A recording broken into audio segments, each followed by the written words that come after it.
ঠাকুর, মা, স্বামীজির শ্রীচরণে ভক্তিপূর্ণ প্রণাম জানিয়ে আজকের নিবেদন যুগপ্রবর্তক বিবেকানন্দ, স্বামী অপূর্বানন্দ। সাংসারিক দুঃখ কষ্টের হাত থেকে পরিত্রাণ পাবার কোনো উপায় নরেন্দ্র করে উঠতে পারলেন না। গ্রীষ্মকাল কেটে গেল এই বিভ্রান্তির মধ্যে। ক্রমাগত ঘুরে বেড়াচ্ছেন জীবিকার সন্ধানে। বর্ষাকাল, বৃষ্টি মাথায় করে সারাদিন ঘুরে ঘুরে অনাহারে ক্লান্ত দেহে রাত্রে বাড়ি ফিরছেন। দেহ এত অবসন্ন যে আর এক পাও এগোতে পারছেন না। অগত্যা পথের পাশে এক বাড়ির রকে মৃতবৎ পড়ে রইলেন। শত চিন্তা তার মনকে অধিকার করেছে।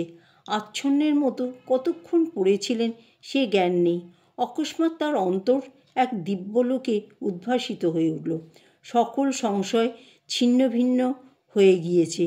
সেখানে বিরাজ করছে এক অনির্বচনীয় আনন্দ ও শান্তি। দেহে বিন্দুমাত্র ক্লান্তি নেই, শুধু আনন্দ। মনে অমিত বল ও অনন্ত প্রশান্তি।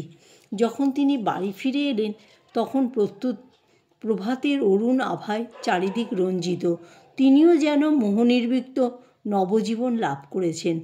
তখনকার দিনে নরেন্দ্রের ন্যায় মেধাবী ও প্রতিভাশালী একজন যুবক গ্র্যাজুয়েট এত চেষ্টাও করেও একটি সামান্য চাকরি জোগাড় করতে পারছে না, এ যেন অবিশ্বাস্য ঘটনা। একটা অদৃশ্য হস্ত যেন প্রতি পদে দুর্লঙ্ঘ বাধা সৃষ্টি করে নরেন্দ্রের অর্থ উপার্জনের সকল চেষ্টাকে ব্যর্থ করে দিচ্ছিল। এর একমাত্র ব্যাখ্যা বোধহয় এই যে ভগবত ইচ্ছায় বৃহত্তর প্রয়োজনের জন্য নরেন্দ্রকে সংসার ত্যাগী সন্ন্যাসী হতে হবে। সংসারের সুখ, স্বাচ্ছন্দ্য এবং আত্মীয় স্বজনের মায়া মমতার পথ তার নয়।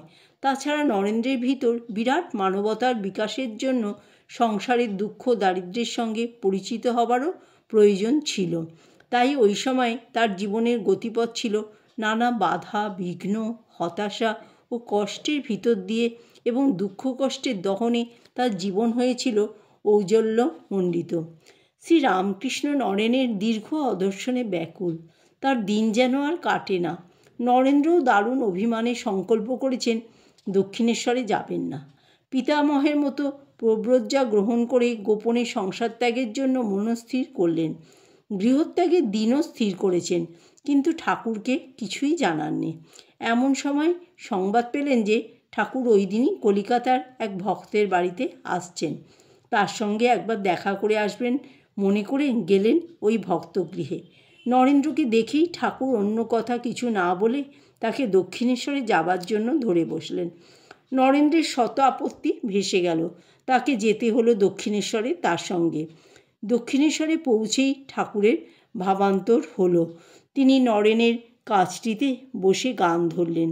নরেন্দ্রনাথও নিজেকে সামলাতে পারলেন না। তার বক্ষ অশ্রুপ্লাবিত হলো। ঠাকুর রাত্রে নরেন্দ্রকে একান্তে কাছে ডেকে বললেন, জানি আমি তুমি মায়ের কাছের জন্য এসেছো। সংসারে কখনোই থাকতে পারবে না, কিন্তু আমি যতদিন আছি ততদিন আমার জন্য থাকো। ঠাকুরের চোখে জল। নরেন্দ্র মাথা নিচু করে কাঁদতে লাগলেন। তার সংসার ত্যাগ আপাতত বন্ধ রইল। পরদিন নরেন্দ্র বাড়িতে ফিরলেন। আবার শত চিন্তায় আচ্ছন্ন হলো তার মন। অনেক ঘোরাঘুরির পরে অ্যাটর্নি অফিসে অস্থায়ী চাকরি পেলেন। কিছু বই অনুবাদ করেও সামান্য অর্থ উপার্জন হতো, কিন্তু মা বোনদের ভরণপোষণের কোনো স্থায়ী ব্যবস্থা আর হয় না।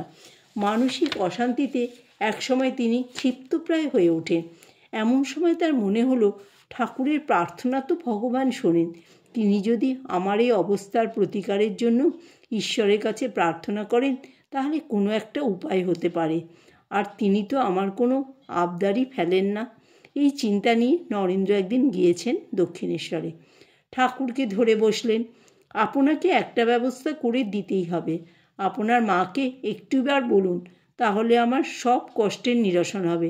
ঠাকুর মৃদুকণ্ঠে বললেন, ওরে, আমি যে মার কাছে ওসব চাইতে পারি নে। তুই জানাস না কেন? মাকে মানিস নে বলেই তো তোর এত কষ্ট। শ্রীরামকৃষ্ণ একটু মৌন থেকে বললেন, আজ মঙ্গলবার, আমি বলছি আজ রাত্রে মায়ের কাছে গিয়ে তুই যা চাইবি মা তাই তোকে দেবেন। ওই কথা শুনে নরেন্দ্র আশ্বস্ত হলেন। তার কথা তো মিথ্যা হবার নয়। নরেন্দ্র মনে মনে সংকল্প করলেন যে মায়ের মন্দিরে গিয়ে মার কাছে সাংসারিক দুঃখ কষ্টের অবসান যাতে হয় সেজন্য প্রার্থনা জানাবেন। রাত 1 প্রহরের পরে ঠাকুর তাকে পাঠালেন কালী মন্দিরে। মন্দিরে গিয়ে মার দিকে তাকাতেই নরেনের প্রাণ এক অনির্বচনীয় আনন্দে ভরে গেল। মনে হলো মা যে চিন্ময়ী, অনন্ত প্রেম ও সৌন্দর্য স্বরূপিণী। তিনি বিহ্বল হয়ে গেলেন। মায়ের জীবন্ত প্রকাশে তার অন্তর ভরে গেল। ভক্তি নম্র চিত্তে মাকে প্রণাম করলেন। ঘর সংসারের চিন্তা তার মনে আর নেই। মায়ের কৃপা কটাক্ষে বিমল আনন্দে ভরে গেছে তার সমগ্র মন প্রাণ। তিনি নতমস্তকে প্রার্থনা করলেন, মা, আমায় বিবেক বৈরাগ্য দাও, জ্ঞান দাও, ভক্তি দাও, তোমার নিরঙ্কুশ দর্শন দাও। এক অপার্থিব আনন্দ ও শান্তিতে তার প্রাণ উদ্বেল। মায়ের দিব্যানুভূতিতে তিনি আত্মবিস্মৃত। আবিষ্টের মতো কিছুক্ষণ মন্দিরে থেকে তিনি ফিরে এলেন ঠাকুরের কাছে। ঠাকুরের প্রশ্নে নরেনের চমক ভাঙল।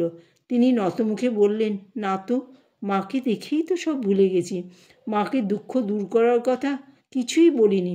ঠাকুর তখন বললেন, যা যা, ফের যা, মার কাছে দুঃখমোচনের প্রার্থনা জানা। আবার গেলেন মন্দিরে, কিন্তু আবার সেই ভাবান্তর হলো। অনিমেষ নয়নে মাকে দেখতে দেখতে জ্ঞান ভক্তির প্রার্থনা জানালেন মাত্র পুনরায় ফিরে এসেছেন ঠাকুরের কাছে। ঠাকুরের দ্বারা তিরস্কৃত হয়ে দৃঢ় সংকল্প নিয়ে তৃতীয়বার গেলেন মন্দিরে। এবার তিনি কিন্তু ভোলেননি। দুঃখ কষ্ট অবসানের প্রার্থনা জানাবেন, ঠিক আছে, কিন্তু মায়ের সামনে প্রণাম করতেই তার মনে হলো এসব তুচ্ছ জিনিস চাইব মার কাছে। লজ্জায় তার মুখ দিয়ে ওসব প্রার্থনা কিছুই বের হলো না।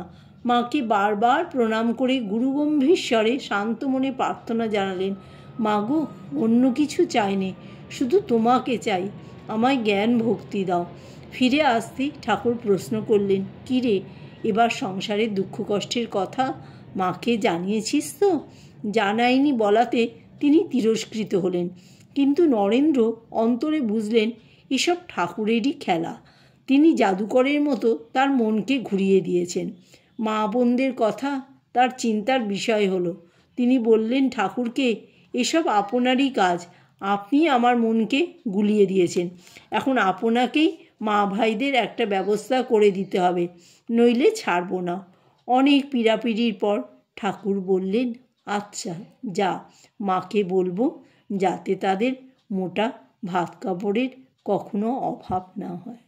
জয় ঠাকুর, জয় মা, জয় স্বামীজি।